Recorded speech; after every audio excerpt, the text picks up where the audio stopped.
د کابل نیوز ګران لیدونکو سلام. څه مودې نه را په دې خوا خبرونه طبعا تاسو به هم اورېدلي وي په رسنیو کې نشر شول.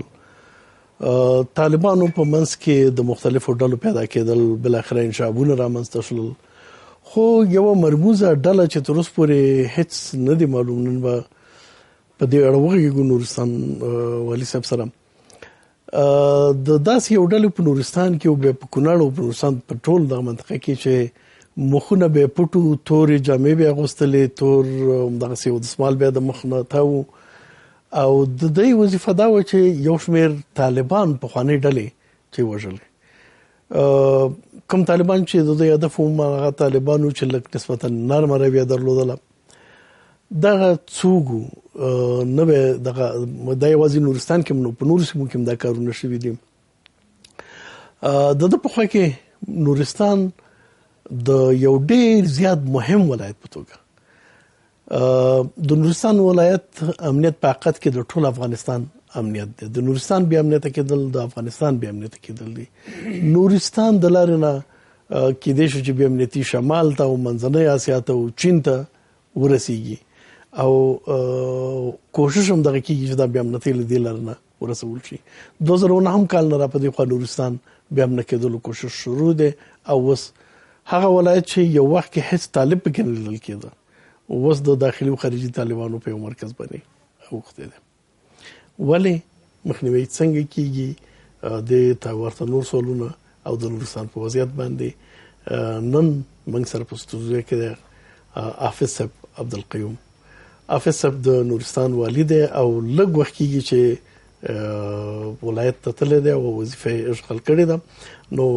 اوس به ورسره خبرې وکړو چې ستونزې څه دي، مشکلات څه دي، خبرې څه دي، نورستان کې څه روان دي. حافظ صاحب ستړي مه شئ، په خیر راغلی زموږ استودیو ته. کورم ودان چې وخت هم راکړو موږ ته مننه جناب زواک صاحب. یقینا کابل نیوز تلویزیون یو رسالت لرونکی تلویزیون دی چې همیشه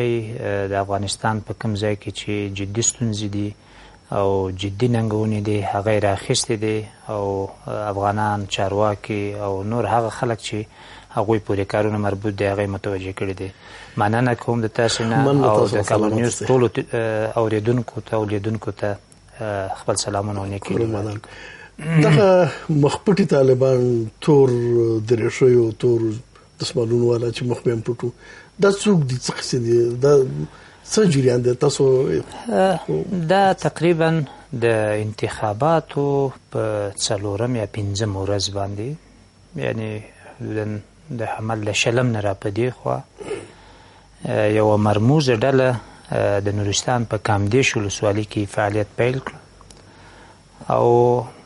په هغه سیمه کې د طالبانو بعضې ګروپونه یې خالي سلا کړه، ونیول، او تر اوسه پورې 11 نفر یې اعدام کړي هم دي. اعدام کړي هم دي؟ اعدام کړي هم دي، مراکز لري یعنې؟ بلې، په هغوی کې یو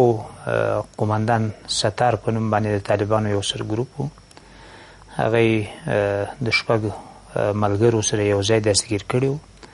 او هغه خلک یې د نیولو نه وروسته په ډېر یو اذیتناک شکل باندې اعدام کړي و، چې په هغه 6 نفریز ډله کې 2 د دې قماندان ستار زامن و، 2 زامن یې هم و. دغه خلک یې نیولي وو، وایي قماندان ستار ورته ولاړ و او د دې د زامنو نه سترګې ویستل شو، بیا اعدام کړی شو. بیا یو ورځ 2 ورځ هغه یې د دې جثو لاندې چې هغه په ونه کې ځوړند و، نو دا یې ورته ودرولي وو، اذیت، روحي اذیت یې ورته ورکړی و. د هغې نه وروسته یې دا یې اعدام کړی و. تر اوسه پورې داسې 11 اعدامونه د کامدېش په ساحه کې شوي دي. پرون هم ماته یو گزارش نوی راغی چې یو 2 نفر نور هم طالبان د مخپټي طالبانو لخوا نیول شوي دي، یا د تورمخي طالبانو لخوا نیول شوي دي، او کېدای شي هغوی هم همدغه سرنوشت سره اخته شي. مخکې نه چې نور بحث ته لاړ شو، دغه رقم کار زامن یې نیسه، د هغې سترګې وباسه، 2 ورځې جسدونه ځوړندوه او پلار یې ورته کېنوه چې یو مسلمان داسې کار کوي شي؟ اسلام یعنې دا څوک دي؟ دا مسلمانان دي؟ زما په نظر د اسلام او دغه نه وتلې خبره ده. انسان پرې د حیوان هم دا کار نشي کولی. حیوان هم یو رحم لري، رافت لري. حیوان هم خپل اولاد باندې رحمیږي، دونه ظلم نشي کولی.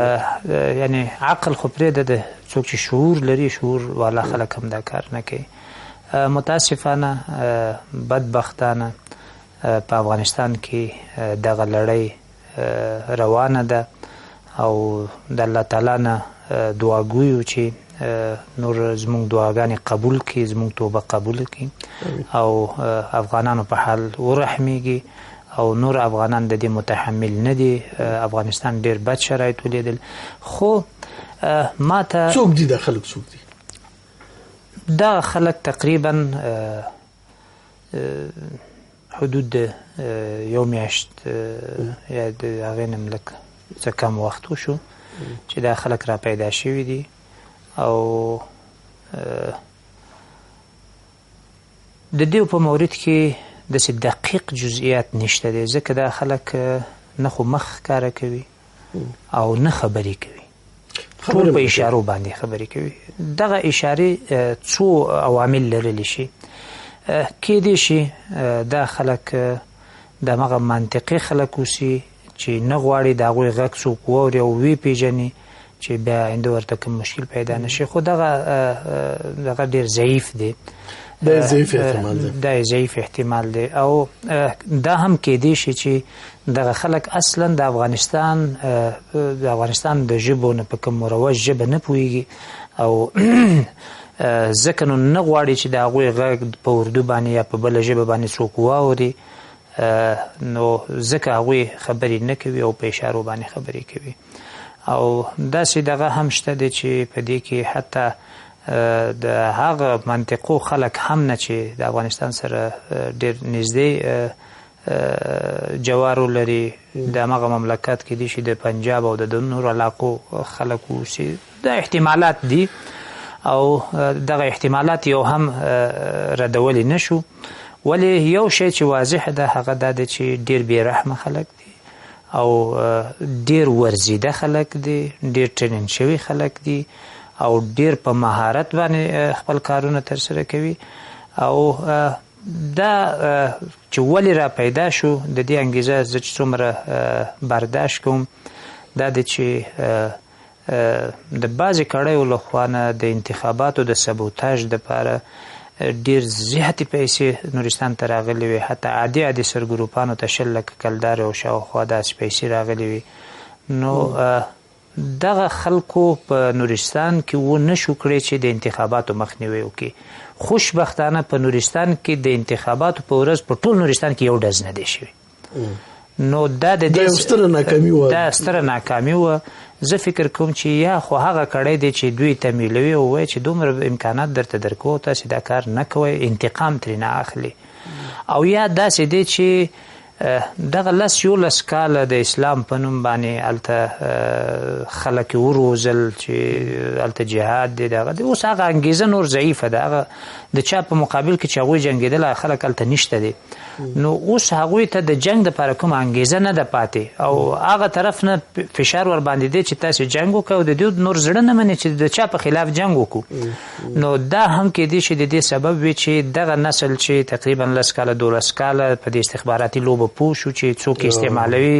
د څه دپاره استعمالوي، کېدای شي دغه نسل نور له منځه دغه نسل چې پوه شو چې موږ څنګه استعمالېږو، کېدای شي دغه له منځه وړل غواړي او یو نوی نسل رامنځته کول غواړي چې هغه تر څو پورې چې پوهېږي یو 10 کاله به نور لګېږي او هغه به بیا هغه وخت کې د سوخت د لرګي غوندې هغه به ختم شي. نو تر اوسه پورې خو لږه موده شوې ده، نو د دې رفت آمد او اوسېدو ځای او دا نو واضح نه دي؟ نه، هغوی مستقل کوم ځای کې یو مرکز نه لري، داسې یو ځای کې را پیدا کېږي، یو ګروپ باندې حمله کوي او دا د دې سبب شوی دی چې په همغه منطقه کې د طالبانو په منځ کې یو ډېر قوي انشعاب پیدا شي او حتی یو ګروپ د هغوی زموږ یو پوسته چې د ملي اردو پوسته دی د ګوردیش په یو لوړه څوکه کې هلته سره د سلا ورغلي همداسې دواړه لاسونه یې اوچت کړي او همدغه پوستې ته ورختي وو. نو بیا هغه ځای ته هلیکاپټر ورغی، په هلیکاپټر کې کونړ ته انتقال کړو، کونړ نه پارون ته بوتلو، د نورستان مرکز ته، او هلته هغوی د دولت سره رسما یو ځای شول. داسې ډیر زیات خلک نور هم دې ته آماده دي، ځکه هغوی پوهېږي چې زموږ زندګي په خطر کې دی. ځکه زه مرکزي دولت څخه غوښتنه کوم چې هغه ساحه کې د امن د استقرار دپاره، د دولت د حاکمیت د پراخولو دپاره او د خلکو د ژوند د ژغورلو دپاره یو پوره تصفیوي عملیات وکړي، او هلته د اردو او د نظم عامې قطاعت ځای په ځای شي او د همغه منطقې خلک یو ارامه او هوسا ژوند قطاعت ځای په ځای شي. په وروسته خبره کوو، مخکې خو موږ څه اورېدلو چې د اردو نظم عامې قطاعت چې نورستان دپاره مشخص شوي دي، یا په لغمان یا په ننګرهار کې اوسېږي، په هغه وروسته خبرې وکړو. خو اوس امنیتي وضعیت مجموعاً څنګه دی نورستان کې؟ مجموعاً یو شرقي برخه ده چې هغه د پاکستان د چترال سره هم سرحد دی، په هغې کې یو لږ ستونزې شته دی چې دغه د ستونزې یو بېلګه هم درته یاده کړه. ولې په مرکزي نورستان او عموماً په غربي نورستان کې وضعیت د پخوا په پرتله ډېره ښه ده. تقریبا د نورستان د مرکز لویه لاره د ترافیکو پر مخ پرانیستې دی، او حتی عادي خلک تللی راتلی شي، عادي نه، د چارواکي هم پکې تللی شي. د ولایت اول شخص والي وي، زه تقریبا په همدې زمیني لاره باندې تګ راتګ کوم. چې نورستان ته تلم بیا مې هوایي تګ راتګ نه دی کړی، ټول په همدې زمیني لاره باندې تګ راتګ کوم. عموما وضعیت ډېر ښه دی. د خلکو هغه کم توجه، د خلکو هغه مینه چې هغوی د دولت سازی سره لري، د افغانستان د دولت د پیاوړي کولو سره لري، هغه ډېر زیات محسوسیږي هلته. داسې خو د دولت توجه بیا څومره محسوسیږي؟ تقریبا که د دولت نماینده هلته زه اوسم نو زما د طرف نه هم یو حد پورې توجه دی، خو ولې د مرکزي دولت چې کوم امکانات پکار دي او کوم توجه پکار دي تر اوسه پورې نه دی کړی. امکانات ډېر زیات ضعیف دي. زه به درته مثال په ډول باندې ووایم چې د مرکز د نورستان نه تر هغه ساحه پورې چې په کونړ کې سړک پوخ دی اووه کیلومتره لاره ده. دغه اووه کیلومتر ما په 6 ساعت او 20 دقیقو کې طی کړه، چې یعنی تقریبا فی ساعت تقریبا 11 کیلومتره. نو دا انتهایی خراب حالت دی د سړک. تاسو چې راتلئ خو ښې موټرې به درسره وي، هغې باوجود هم دونه هغه ښې موټرې هم تقریبا کوم ناروغ راځي 3 لکه روپۍ مې ورباندې مصرف وکړه چې راووتو دومره خرابې وي. یو څوک چې ناروغ یې نورستان نه په دې لاره کې راځي هغه به څه کوي؟ جناب زواک صاحب، ناروغ خو به هسې هم له منځه ځي، خو روغ خلک ناروغېږي. سخت ستونزې شته دي. دغه مشکلات مې جهاد ماب رئیس صاحب جمهور ته هم وویل، او په دې باندې نور میټینګونه هم لرو، او دغه مشکل ته به رسیدګي کوو، او دا په هیڅ وخت کې نور دغه غفلت ته نه محلي حکومت نور دغه لري تحمل لري چې دا غفلت وشي، او نه مرکزي حکومت پرېږدو چې مرکزي حکومت باید پرېنږدي. یعنې موږ به مسلسل غوښتنې کوو د مطبوعاتو د لارې د مراجعو ته د تګ په دغه باندې ذریعه باندې هر څنګه چې وي د نورستان حق به غواړو، او نورستان ته به سړکونه جوړو، نورستان کې به انکشافي کارونه انشاءالله په مخ وړو، او هیڅ وخت کې به دغه غفلت نور زموږ د برداشت وړ نه وي. خو بیا راځو امنیت مسلې ته. نورستان کې کومې ډلې دي؟ یو خو د مولوي فضل الله د ډلې خلک کوم وایي، هغه هلته نورستان کې دي. نور څوک دي؟ چچنیا د القاعده پورې مربوطې ډلې، زمونږ خپل حزب اسلامي او د طالب کومې ډلې هلته فعالې دي؟ په نورستان کې د مولوي فضل الله ډله شتون نه لري. په نورستان کې که نورو سیمو کې وي د هغې معلومات نه لرم، ولې په نورستان کې خپل شتون نه لري. خو د حزب اسلامي بعضې ډلې هم هلته شتون لري، خو زیات په دې ورانکارو فعالیتو کې زیات لاس نه لري. د امارت په نوم باندې چې کوم طالبان هلته کار کوي عموما هغوی دي او چې کله د هغوی نه مایوس کېږي نو بیا تورمخې را پیدا کېږي مخپټې نو دا خلک را پیدا کېږي نو شته د نورستان لاره ده د ډېرو ولایتونو د بیا امنیت کولو دا کوم کسان چې بدخشان ته ځي خو د نورستان د لارې نه ځي دا څوک دي جناب ځواک صاحب نورستان ته نه توجه زه فکر کوم چې د دې که لنډه نتیجه اخري نتیجې ته راشو افغانستان ته نه توجه ده څنګه چې مخکې تاسې وویل ما دپاره ډېر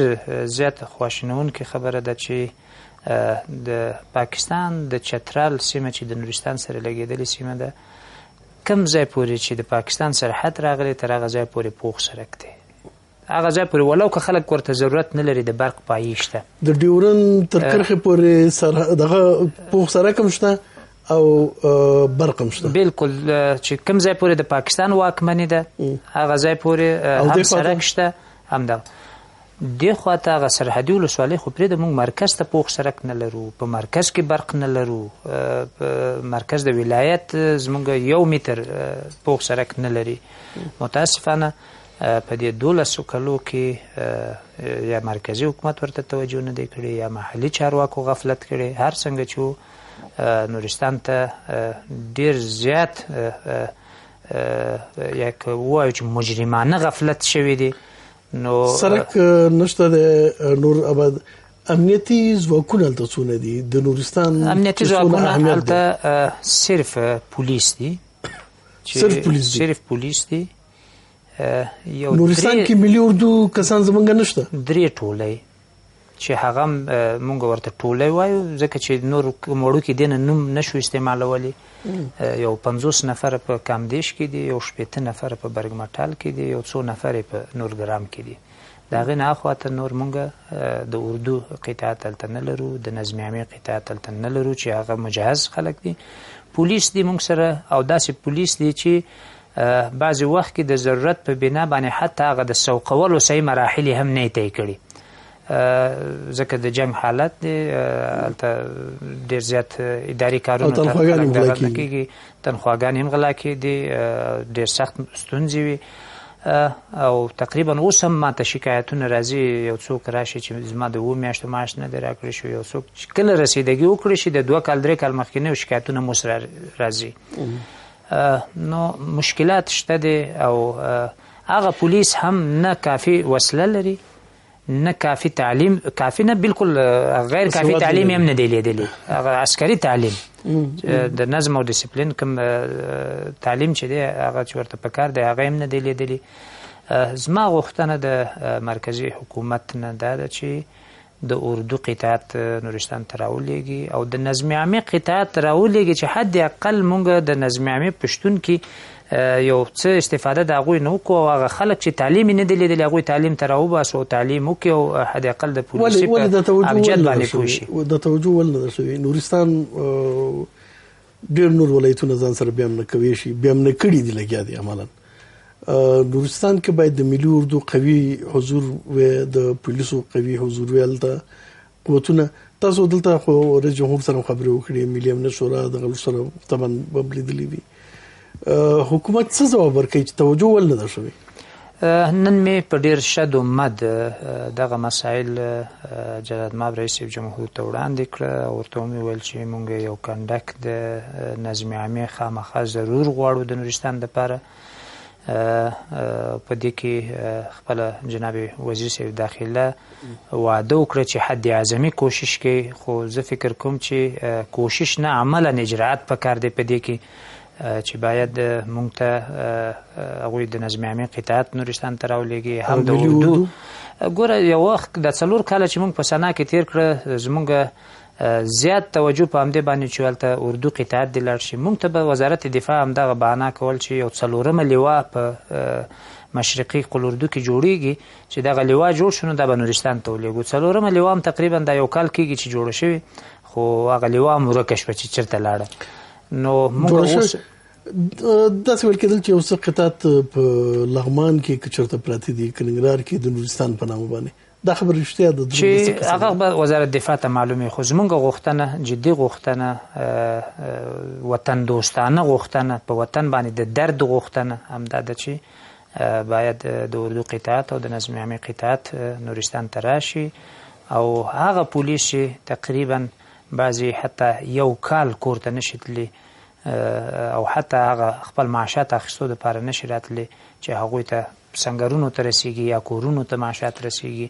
نو هغه خلکو ته لږ یو آرام میلاو شي او هغوی هم د تعلیم کولو معاش باید ورته ورسوي کنه معاشات کورونو ته رسیږي یعنی حتی پولیس صرف یو څوک رالیږي چې دا کور ته ورسوي یعنی تر دې حده پورې مشکلات د معاش اخیستو دپاره هم بعضې پوستونه خلک نشي راتلی عموما په ولسوالیو مراکزو کې خلک راځي هغوی معاشات اخلي خو بعضې پوستې داسې دي چې هغوی 6 میاشتې پس چې کله واوره ښه وورېږي او نور د تګ راتګ زمینه برابر بند شي نو د هغې نه وروسته بیا راځي او هغوی خپل معاشات اخلي یعنی ډېر سخت ستونزو کې هغوی وظیفه ترسره کوي او د هغې باوجود د دولت د مخالفینو وسایل د هغوی ټریننګ د هغوی هغه اسلحې د پولیسو په مقابل کې ډیر زیات پیاوړي دي طالبان مخالفین او نور ټول استخباراتي ډلې چې غواړي د منتخب هم نه کوي هغه خو ډیره زیاته توجه دي زده کوي لیکن برعکس دولت اسلحه هم کم ده او قوتونه هم کم دي انتخابات را روان دي تیر ځل انتخابات وشول تاسو ویل چې ډېر ښه وشول طبعا مخالفین فکر کوي چې یو غټ شکست موږ وخوړو دغه ډلم تورمخیم تاسو ویل چې کېدای شي د دې غبرګون وي دویم ځل ته څونه چمتووالی لرئ مونږ کامله نمادګي لرو چې انتخاباتو ته یو ښه آرام فضا برابر کو